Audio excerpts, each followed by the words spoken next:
If you've been on the internet for a while, you are either very familiar with or just barely know about Garry's Mod, the 2006 physics sandbox developed by Facepunch Studios using Valve's Source Engine. Think of Garry's Mod like a Bethesda game. You barely want to play it without mods. I'm just kidding. I'd rather play Garry's Mod with no add-ons than base Fallout 4. Teehee. Garry's Mod is best enjoyed with friends, with randoms, or playing some of the different game modes the game has to offer. But there's one thing in common that all these servers have: mods. Mods are the backbone of Garry's Mod, and I mean, it's literally in the name, but a certain type of add-ons have been getting a lot of attention recently. Recently, I've been seeing these all over my feeds on social media.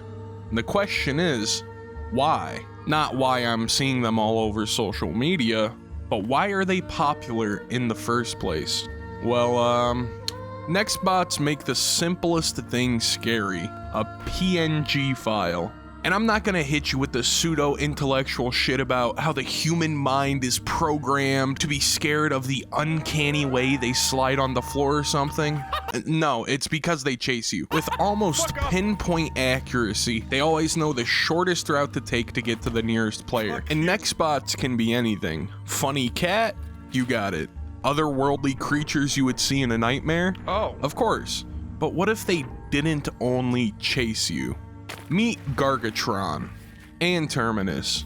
While most Nextbots chase, these two are a little different. Once you spawn the monster in, it teleports to a random place in the map and starts stalking you. But once you see him, he flips a coin to either chase you down or hide from you.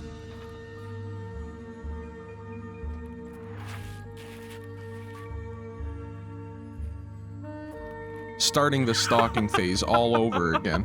And while you're being chased, it will go back into hiding, making sure you saw it leave your line of sight. This is an amazing concept for a Nextbot. There's so much more tension when you're walking around an empty map, not knowing when you're about to be chased.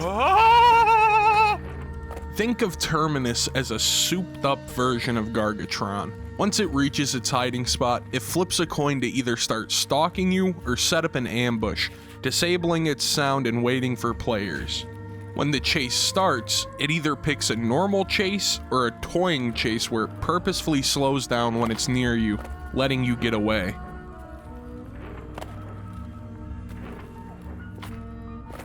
But if you escape it 3 times, it enters an enraged mode, letting out an ear-shattering scream, and it moves faster than normal.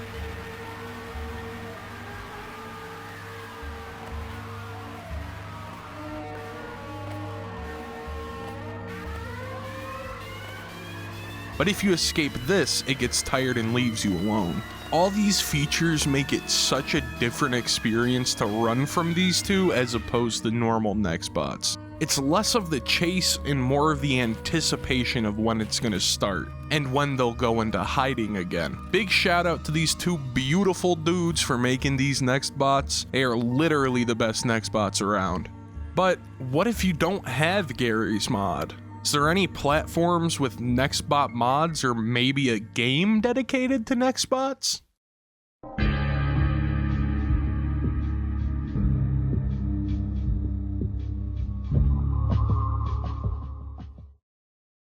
I don't have to go over this, you've probably already heard of Roblox, but you might not know about Evade. Basically, Evade turns Nextbots into a round-based game where if you survive, you can earn coins and buy items, but if you die, you're out until next round. You can carry people to safety and revive them, do objectives, and of course, run. The thing with this game is, for me, if you die early, you're kinda just sitting there waiting for the next round to start. There are also special rounds too that exclude Nextbots. For example, one where soldiers come and shoot you in the head. While I do like this game, there's another game on the platform that I prefer to this. Nico's Nextbots. Nico's Nextbots feels more like the classic Nextbots experience. Big open map with PNGs chasing you. Good. While Evade's maps look like they're from Roblox, Nico's Nextbots maps and atmosphere feel like something from the source engine, and that's because it is, well, kinda. Both the maps are based off of Gmod maps, GM Mall Parking and GM Russia respectively, but they have their own things that make them at least a little bit different. There are safe rooms that you spawn in with radios playing absolute bangers so you can prolong your impending doom with some good music. There's also special rounds for this game too, my favorite I've played being Blackout, where you literally can't see anything if your flashlight isn't pointed on it. Real good shit. Now, I might be a little bit more biased towards Nico's Nextbots because it's the classic Nextbot experience, and you're not sitting there with your thumb up your ass, and the music is kinda banging, I'm not gonna lie. And while both these games fit the same niche, they both have things that separate them from each other. If you're looking for more of a sandbox type of environment, Nico's Nextbots is for you. But if you're looking for a more gamified version of Nextbots, I guess you could say, then Evade is for you. Well, I talked about everything I want to bring up in this video, but I'm not really sure how to end it. Should I A, make a cool outro with music and videos you can click on from my channel, or B, end the video in the middle of my sentence